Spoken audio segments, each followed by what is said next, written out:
PC. ജോർജിനെതിരെ വീണ്ടും നീക്കം. പി.സിക്കെതിരെ മതവിദ്വേഷ പരാതിയിൽ അന്വേഷണം നടത്താൻ സർക്കാരും പോലീസും തീരുമാനിച്ചു. പി.സിക്കെതിരെ 1 ഡസനിലധികം കേസുകളാണ് സമാന സ്വഭാവത്തിലുള്ളത്. സമാന രീതിയിലുള്ള കേസുകൾ ഇത്തരത്തിൽ വന്നാൽ ജാമ്യം കിട്ടാനുള്ള സാധ്യതകൾ കുറയാനുള്ള തന്ത്രമാണെന്നും വിലയിരുത്തലുകൾ.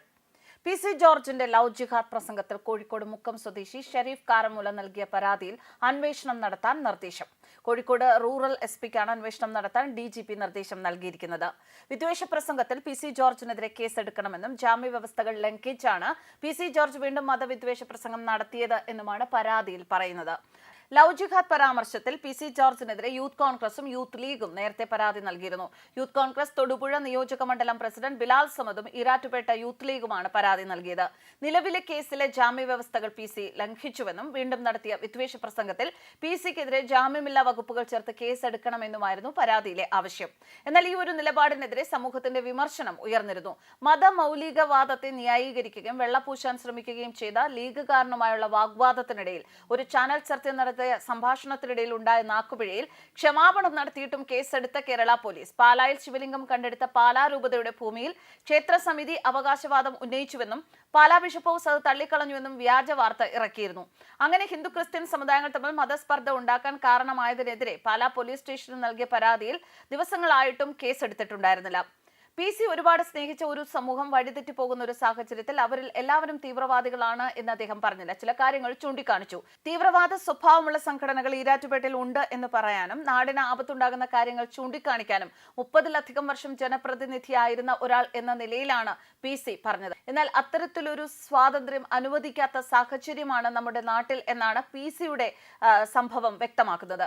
ക്രിസ്ത്യാനികൾ 24 വയസ്സിന് മുൻപ് പെൺകുട്ടികളെ വിവാഹം കഴിപ്പിച്ചയക്കാൻ തയ്യാറാകണമെന്നും 400ഓളം പെൺകുട്ടികളെ മീനച്ചിൽ താലൂക്കിൽ മാത്രം ലവ് ജിഹാദിലൂടെ നഷ്ടപ്പെട്ടു എന്നുമായിരുന്നു പി.സിയുടെ പ്രസംഗം. ഇതിൽ 41 എണ്ണത്തിനെ മാത്രമാണ് തിരിച്ചു കിട്ടിയത് എന്നും പി.സി. ജോർജ് പറഞ്ഞിരുന്നു. വിദ്വേഷ പരാമർശ കേസിൽ ജാമ്യത്തിൽ തുടരുകയാണ് അദ്ദേഹം. വീണ്ടും സമാനമായ പരാമർശം അദ്ദേഹം നടത്തിയിരിക്കുകയാണ്.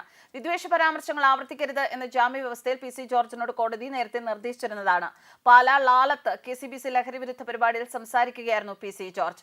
ഈരാറ്റുപേട്ടയിൽ പിടികൂടിയ സ്ഫോടക വസ്തുക്കൾ കേരളം മുഴുവൻ കത്തിക്കാനുള്ളതുണ്ട് എന്നും പി.സി. ജോർജ് പറഞ്ഞു. അത് എവിടെ കത്തിക്കാനുള്ളതാണ് എന്ന് അറിയാമെന്നും പക്ഷേ താനിപ്പോൾ പറയുന്നില്ല എന്നുമായിരുന്നു പി.സി. ജോർജിന്റെ വാക്കുകൾ. എന്നാൽ ഇതിനെപ്പറ്റി അറിഞ്ഞിട്ടും എന്തുകൊണ്ട് മറച്ചുവെച്ചു എന്നാണ് ഷെരീഫ് കാരമൂല തന്റെ പരാതിയിൽ ചോദിക്കുന്നത്. ഒരു 22-23 വയസ്സാകുമ്പോൾ ആ കുഞ്ഞിനെ കെട്ടിച്ചു വിടണ്ടേ? ആ മര്യാദ കാണിക്കണ്ടേ?